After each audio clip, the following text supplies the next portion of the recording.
Fala pessoal, seja bem-vindo a mais uma aula de Química. Nessa aula nós vamos tratar das bases ou hidróxidos, mais uma função inorgânica para vocês. E agora que você já sabe o que vai estudar, pegue o seu material que a aula já vai começar.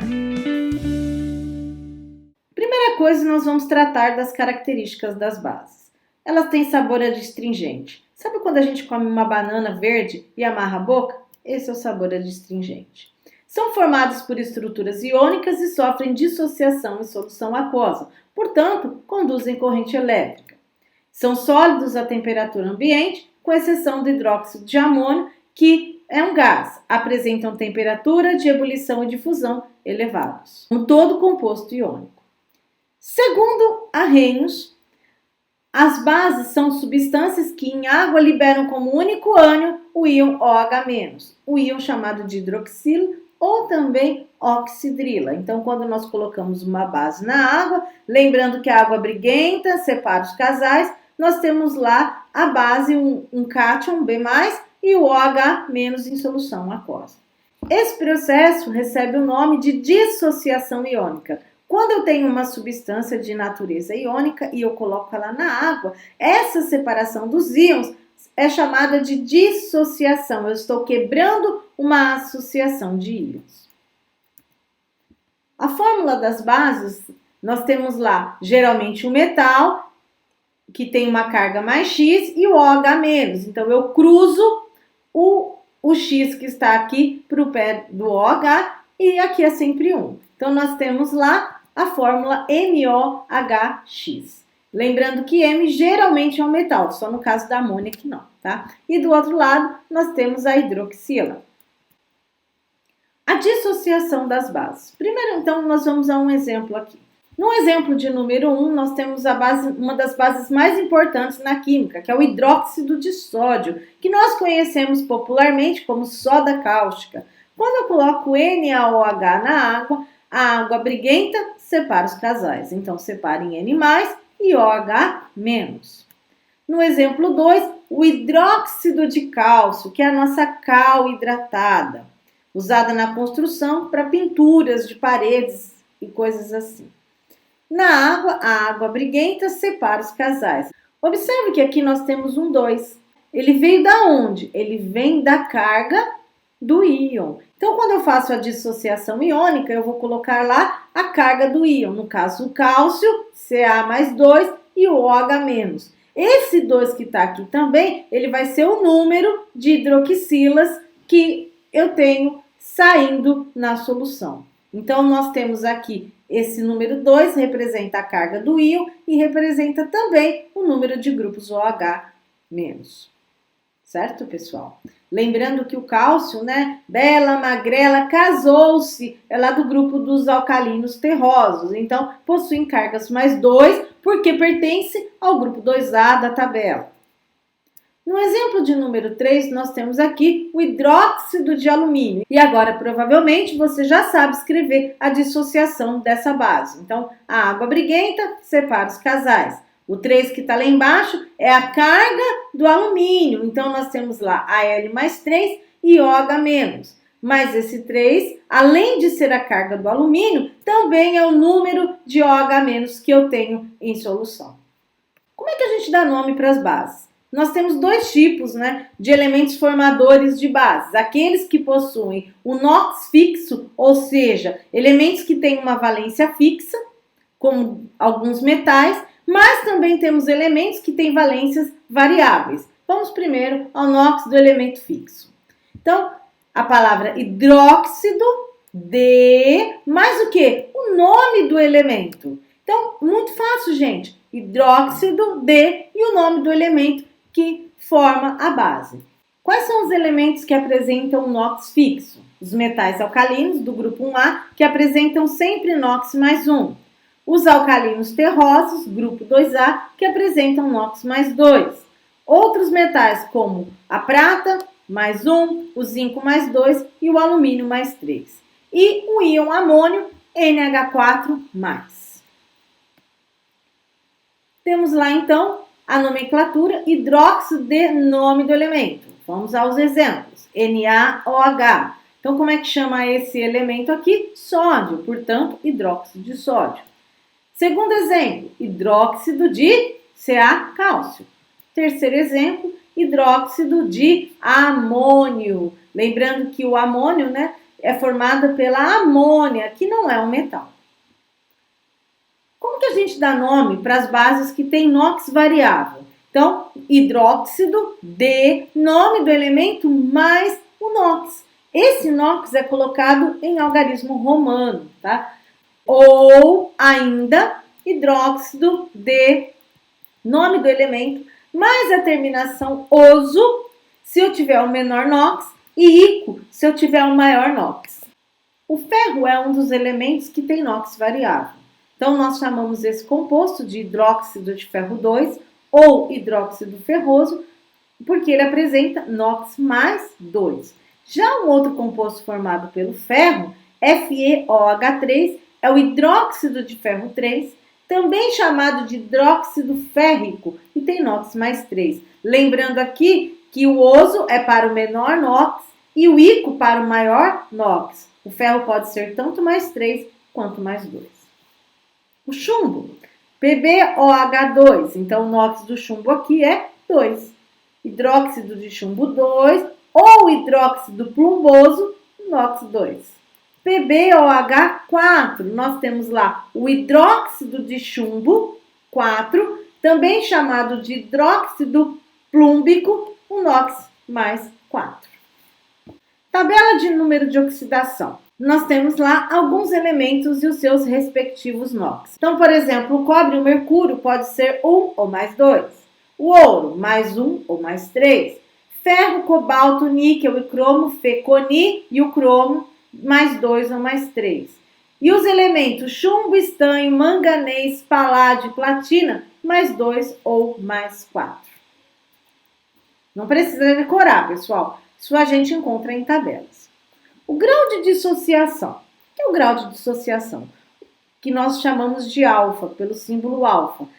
Representa o número de partículas dissociadas pelo número de partículas dissolvidas no início. Será que todas as partículas que eu coloco em água vão sofrer o processo de dissociação? Em alguns casos, sim. Em outros, não. Por isso que nós temos esse termo, grau de dissociação. As bases fortes, que são as de metais alcalinos e alcalinos terrosos, com exceção de berílio e magnésio, são bases que apresentam grau de dissociação em torno de 100%. Por exemplo, NaOH, KOH, CaOH2. Já bases fracas apresentam o grau de ionização menor que 5%. Então, todas as demais bases e o hidróxido de amônio são consideradas bases fracas. Então, as bases fortes são as bases dos metais alcalinos e alcalinos terrosos, exceto berílio e magnésio. Solubilidade em água. Será que existe diferentes solubilidades para as bases? Sim. São solúveis hidróxidos de metais alcalinos e de amônio. Pouco solúveis hidróxidos de metais alcalinos terrosos, exceto berílio e magnésio, que são praticamente solúveis. Daí vem, o fato do berílio e do magnésio também ter um pequeno grau de dissociação em água, portanto, ser uma base fraca, porque ele, na verdade, é pouco solúvel. A gente pode constatar isso quando a gente dissolve, por exemplo, a cal em água. A gente observa que ela é pouco solúvel. Insolúveis, todos os demais hidróxidos, tá? São solúveis os hidróxidos de metais alcalinos, pouco solúveis os metais alcalinos terrosos e insolúveis, os demais, incluindo berílio e hidróxido de magnésio. E agora a gente vai falar um pouquinho sobre algumas bases que fazem parte da nossa vida, Primeiro, o hidróxido de sódio, que é aquele que a gente mais conhece, a soda cáustica. Ela é utilizada na fabricação de sabão e em diversas sínteses químicas. Ela é muito perigosa, provoca queimaduras na pele, é um material bastante tóxico e a gente deve utilizar soda cáustica sempre com luva, procurando não entrar em contato direto com essa substância, já que ela provoca queimaduras na pele. Além da fabricação de sabão, ela é muito importante no desentupimento de canos e esgotos. O hidróxido de amônio é uma outra base muito conhecida por nós. Nós conhecemos ela como amoníaco, que está presente em diversos produtos de limpeza, mas nós temos também a amônia, que nós compramos na farmácia, que nada mais é do que o hidróxido de amônio. Está presente nas tinturas de cabelo, em outros produtos que nós temos, e ela é utilizada para clarear pelos e coisas assim. O hidróxido de amônio, ele possui um cheiro característico, que nada mais é do que quando eu abro um frasco com hidróxido de amônio, a amônia, que é um produto volátil, é um gás na temperatura ambiente, ela escapa. Então, o hidróxido de amônio se decompõe facilmente em água e, por isso, ele é uma base fraca, já que essa mesma base ela é instável. O hidróxido de cálcio, conhecido como cal hidratada, é encontrado nos depósitos de materiais de construção e quando a gente adiciona a cal virgem em água, ela se torna o hidróxido de cálcio. Esse hidróxido de cálcio nós utilizamos para pintar, por exemplo, paredes nas construções.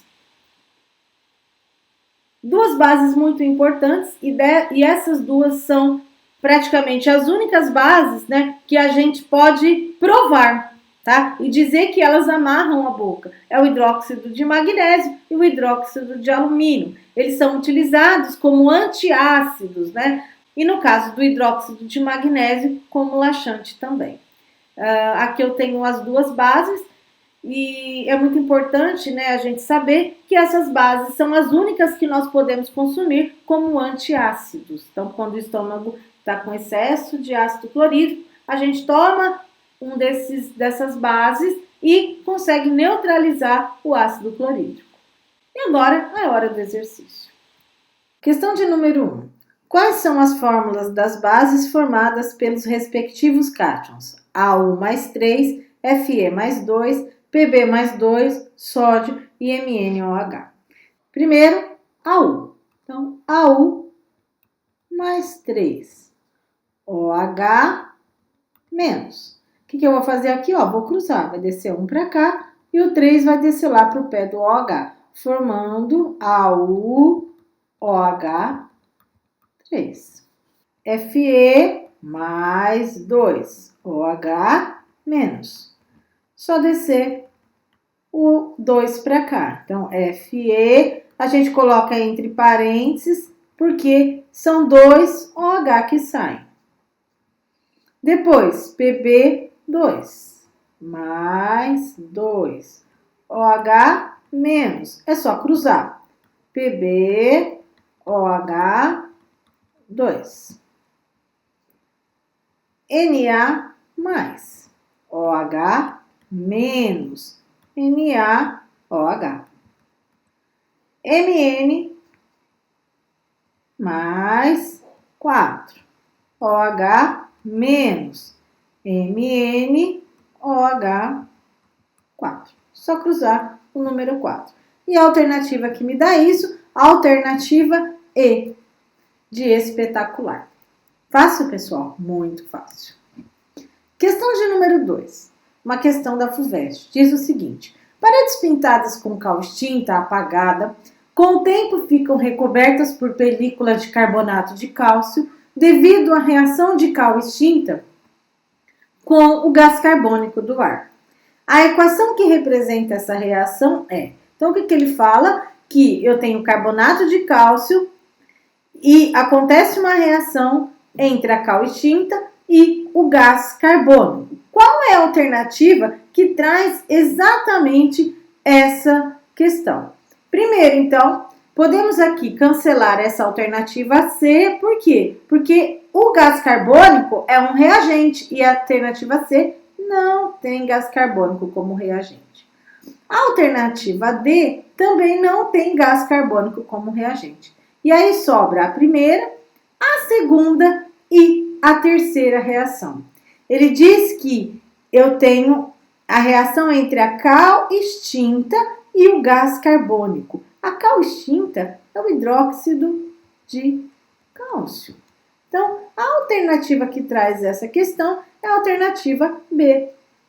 Questão de número 3 é uma questão da FUVEST segunda fase. Sangue do diabo é um líquido vermelho que logo se descora ao ser aspergido sobre roupa branca. Para se preparar sangue do diabo, adiciona-se fenolftaleína a uma solução de gás NH3 em água. Letra A. Por que o sangue do diabo é vermelho? A primeira coisa que eu preciso saber é que a fenolftaleína é um indicador ácido-base. Então, quando eu coloco a amônia em água, eu formo o hidróxido de amônio, que é uma base. Quando eu coloco em fenolftaleína, a fenolftaleína, que é incolor, vira vermelho. Aí ele fala, por que o sangue do diabo é vermelho? Então, porque a água em amônia forma o hidróxido de amônio, que é uma base, portanto, deixará a fenolftaleína vermelha. E a reação que nós temos, NH3 mais água, formando o hidróxido de amônio, que na fenolftaleína deixa ela vermelha. Aí, letra B, por que a cor desaparece? Pessoal, o que acontece quando a gente abre um frasco de hidróxido de amônio? Então, ocorre o processo contrário, a decomposição da amônia. Então, o hidróxido de amônio é instável e facilmente se decompõe em água. E a amônia, que é gasosa, e escapará para o ambiente, deixando a fenolftaleína incolor. Então, nós temos a reação contrária. O hidróxido de amônio forma a amônia e água. A amônia é um gás, vai escapar. E a fenolftaleína volta a ser incolor devido à ausência da base. Tá certo, pessoal? Isso é uma brincadeira bem legal. Provavelmente você já deve ter feito aí na sua escola. Nesta aula, você aprendeu que as bases liberam OH- em água. E esse processo recebe o nome de dissociação iônica. As bases deixam a fenolftaleína vermelha e tornam a pele lisa e escorregadia. Uma das características da base é que quando você pega uma substância que tem caráter básico, a sua pele se torna lisa e escorregadia. É o caso quando você pega sabão em pó. Você pega o sabão em pó e coloca em água, a mão parece que está sempre lisa. Isso é uma característica de uma substância que tem caráter básico. Tá certo, pessoal? Nosso assunto sobre bases acaba por aqui. Por hoje é só. Até a próxima aula. Tchau!